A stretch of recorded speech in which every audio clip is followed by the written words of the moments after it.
Welcome to the Supernatural Wine Co vineyard. We are an integrated accommodation and vineyard located in Hawke's Bay on the east coast of New Zealand's North Island. Our vineyard has about 100 metres of elevation and faces due north, looking out over the Pacific Ocean. It is a cold but clear, crisp Hawke's Bay winter's day. I'm Gregory Collins, the founder and owner of Supernatural Wine Co. We established our wine company in 2009. We started farming organically in 2010 and we received full organic certification in 2015. Since then we have been following more and more biodynamic principles in our vineyard with the aim of creating a healthy biosphere and building natural vine immunity. We've also been making our wines as naturally as we possibly can throughout that process. We have a couple of wines for you today. We've got the Supernatural 2018 and Green Glow 2016, which is a skin fermented Sauvignon Blanc.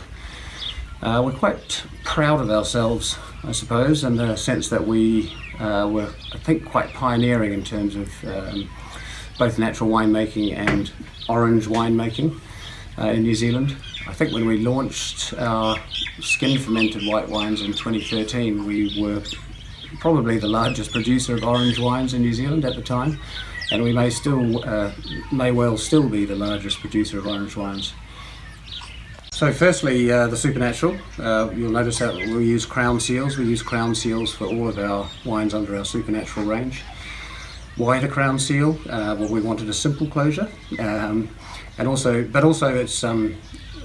really suits natural wines very well. It allows just enough air transfer so that the wines can still develop and bottle, and the failure rate is very, very low. It also allows you to open up with a bar opener. So the way this wine is made is that we harvest the grapes from the block, transport it to the winery, and then before we press the grapes, we allow the grapes to sit on their own skins for about 6 hours. So that just allows a little bit of the phenolic texture to go into the grapes. It's not a true skin contact wine, but it has a hint of that. Then it's made 100% in stainless steel, but we leave it on its lees, or the dead yeast cells, for 10 to 12 months, and that really develops texture in the wine. So you'll see that if you compare it to a sort of a traditional commercial Marlborough Sauvignon Blanc,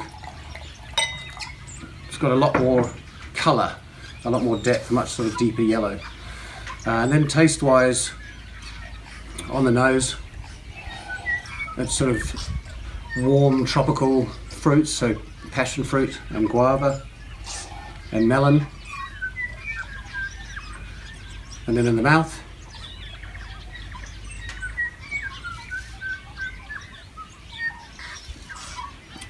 it's very rich and creamy. This wine has also gone through Monolactic Fermentation, which is when the malic acid sort of burns off post alcoholic fermentation. And both the Monolactic Fermentation and the lees contact give it that sort of extra weight. You can see, I don't know if you can see, but you can see that it's got what they call legs, so it's quite viscous, and as I say, very creamy, almost buttery in the mouth. We often get asked whether we've used any oak, but we haven't. As I said, it's 100% stainless steel, and you get it's much sort of warmer tropical flavours than Marlborough Sauvignon Blanc. Yes, a pineapple, grapefruit. It's got a really nice sort of slightly spicy mid palate. And that comes from the vineyard. We've got volcanic topsoil, and you sort of get like a sort of almost like a soft jalapeno, mustardy type spiciness through the mid palate, and then it has a really, excuse me, a really nice long citrusy finish. And next up we have Green Glow, one of our skin fermented Sauvignon Blancs. Now this is 2016. So it's been in bottle for quite some time. Obviously when we started we weren't sure of the age and potential of our wines, but we're very happy with the way our wines are aging. I think with the Supernatural that we tasted earlier, that's at minimum sort of 5 years aging potential. We don't quite know with our skin fermented wines yet, but we really think that there's sort of 10 years plus of time in bottle and still drinking really well. When we started making our skin contact wines, we started with sort of slightly longer skin contact, sort of 2 to 3 weeks. These days we're sort of down to about 9 or 10 days now, because we think that's what gives the right phenolic balance. The 2016, I think, was about 16 days of skin contact. So the way we make the wine is that the grapes are hand harvested from the vineyard. They're crushed and put into tank, and then, as I say, the skins are left in for about 16 days, well, depending on the vintage, but in this case 16 days. The wine is stirred regularly, and then once we think the phenolic balance is right, the skins are taken out, and the wine then again sits on its lees on the dead yeast cells in stainless steel. Is stirred a lot, goes through Monolactic fermentation, and we generally leave it in tank for about 6 months before bottling. So you'll see that the colour of this is an even deeper yellow. It's not quite an orange wine in the sense of colour, but you can see that really deep, sort of almost straw-coloured yellow, and that's coming from that skin contact. Sauvignon Blanc is a green grape, obviously, on the outside, and so the skin contact just gives us that very rich colour. Yeah, so on the nose, as I say, still a lot of those traditional Sauvignon Blanc, citrusy type flavours, but also almost like burnt grapefruit and smokiness. And then in the mouth,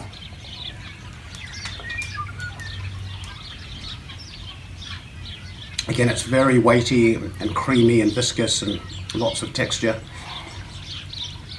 You get that nice sort of tartness, that sort of grapefruit and citrus tartness in the mouth, but then you get that elevated minerality and smokiness in the mouth as well, and then a really long, delicious citrus-oriented finish as well.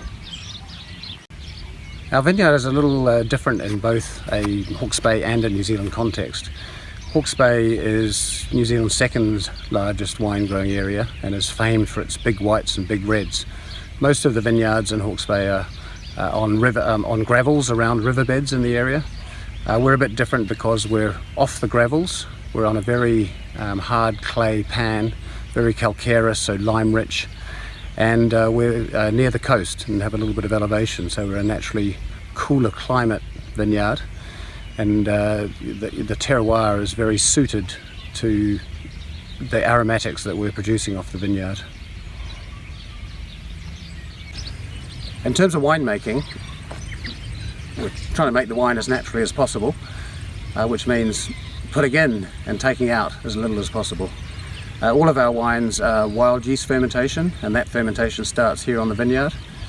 It's effectively a spontaneous fermentation. It's very simple. We basically pick a few grapes a couple of weeks before harvest, put them in a barrel, stamp on them, and let the indigenous yeast from our vineyard take over and start the fermentation, and then that formula is transferred to the winery. In terms of additives, the only additive we use is sulphur, and we try to keep our sulphur as low as possible. Because we've done all that work in the vineyard, and we're trying to make the wines as low intervention as possible, we really don't need to do that much in the winery. Just to put that in context, the limit for sulphur in New Zealand is 300 parts per million. The organic limit is 150 parts per million. The wines are both around 30 parts per million, and our aim in general is around 50 parts per million or less, if we can achieve it. So there you have it, a couple of our wines for you today.